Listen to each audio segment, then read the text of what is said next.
Assalamualaikum warahmatullahi wabarakatuh. Kami dari kelompok 6 akan mempresentasikan hasil diskusi dari kelompok kami mengenai kajian anak dengan hambatan berbicara. Saya Yuliana Pujiastuti akan menjelaskan hakikat anak dengan hambatan berbicara. Tunawicara adalah individu yang mengalami gangguan atau hambatan dalam komunikasi verbal sehingga mengalami kesulitan dalam berkomunikasi. Hal ini dapat disebabkan oleh kurang atau tidaknya berfungsinya alat-alat bicara seperti rongga mulut, lidah, langit-langit bicara seperti rongga mulut, lidah, dan pita suara, sehingga kurang atau tidak berfungsinya organ pendengaran yang mengakibatkan keterlambatan perkembangan bahasa. Materi selanjutnya adalah karakteristik anak tunawicara. Menurut Heri Purwanto dalam Ortopedagogi Umum tahun 1998 yang merupakan karakteristik anak tunawicara adalah yang pertama, karakteristik bahasa dan wicara. Pada umumnya, anak tunawicara memiliki keterlambatan dalam perkembangan bahasa wicara bila dibandingkan dengan perkembangan anak-anak normal. Yang kedua, kemampuan inteligensi. Kemampuan inteligensi tidak berbeda dengan anak-anak normal, hanya pada skor inteligensi verbalnya akan lebih rendah dari inteligensi performernya. Yang ketiga, penyesuaian emosi sosial dan perilaku. Dalam melakukan interaksi sosial di masyarakat, banyak mengandalkan komunikasi verbal. Hal ini yang menyebabkan tunawicara mengalami kesulitan dalam penyesuaian sosialnya, sehingga anak tunawicara terkesan agak eksklusif atau terisolasi dari kehidupan masyarakat normal. Saya Dani Cahyani Tias dengan nomor NPM 208620606065. Di sini saya akan menjelaskan mengenai klasifikasi anak tunawicara. Klasifikasi anak tunawicara dikelompokkan menjadi 3. Yang pertama yaitu Akbar Rashid mengelompokkan gangguan bicara melalui beberapa uraian. Ada ringan 20-30 dB, ada juga yang sedang 40-60 dB, dan berat atau parah kurang lebih 60 dB. Yang kedua yaitu tanda-tanda tunawicara. Biasanya tanda-tanda tunawicara dapat dilihat melalui beberapa hal. Di antaranya yaitu sulit mengikuti percakapan normal, selalu memperhatikan mimik atau bibir lawan bicara, sering menghindari percakapan, suka menyendiri, berbicara dengan suara yang keras, nada bicara tidak normal, dan pengungkapan kalimat pun secara kurang lancar, serta menggunakan bahasa isyarat. Yang ketiga yaitu penanganan siswa tunawicara.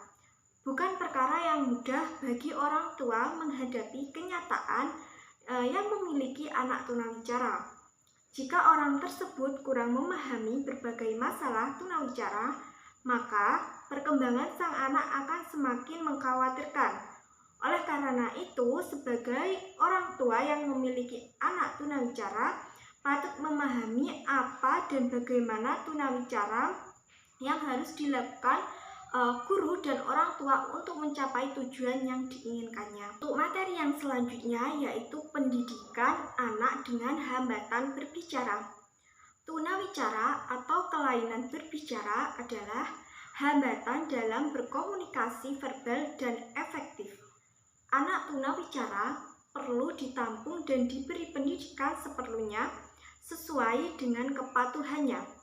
Anak dengan hambatan berbicara atau tunawicara perlu ditampung dan diberi pendidikan sesuai dengan ketunaannya. Sekolah khusus menampung anak tunawicara disebut sekolah luar biasa bagian B atau juga SLB. Adapun tujuan pendidikan bagi tunawicara agar anak dalam proses belajar mengajar dapat secara langsung berhadapan secara tatap muka, agar siswa dapat belajar secara lancar, yaitu yang pertama, menangkap bentuk ucapan dan pembendaharaan kata. Yang kedua, menambah bentuk ungkapan kata. Yang ketiga, menambah ucapan kalimat. Yang keempat, menambah keseluruhan isi cakapan. Dan yang kelima, yaitu manfaat sisa pendengaran.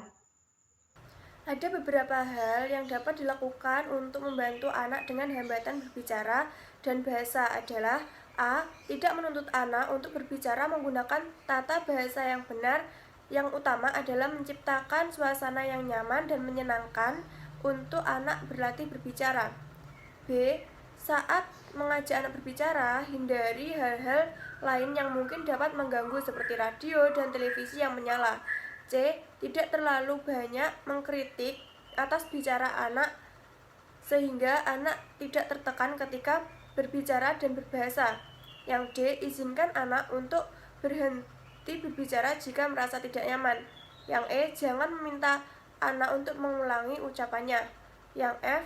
Orang dewasa harus berbicara dengan pelan dan jelas pada anak agar ditangkap dan dicontohkannya. Materi yang selanjutnya yaitu asesmen terhadap anak dengan hambatan berbicara. Asesmen merupakan kegiatan penyaringan terhadap anak-anak yang diidentifikasi sebagai anak berkebutuhan khusus. Bahasa merupakan bentuk atau sistem lambang yang digunakan anak dalam berkomunikasi dan beradaptasi dengan lingkungannya, yang dilakukan anak bertukar gagasan, pikiran, dan emosi. Adapun perkembangan kemampuan berbicara dan berbahasa yaitu yang pertama yaitu anak 0 sampai 8 minggu, yang kedua yaitu 8 sampai 24 minggu, dan yang ketiga 28 minggu sampai 1 tahun, yang keempat 1 tahun sampai 18 bulan, yang kelima 18 bulan sampai 2 tahun, yang keenam 2 tahun sampai 3 tahun, yang ketujuh 3 sampai 4 tahun. Sekian presentasi dari kelompok kami. Apabila ada kurang lebihnya mohon maaf. Wassalamualaikum warahmatullahi wabarakatuh.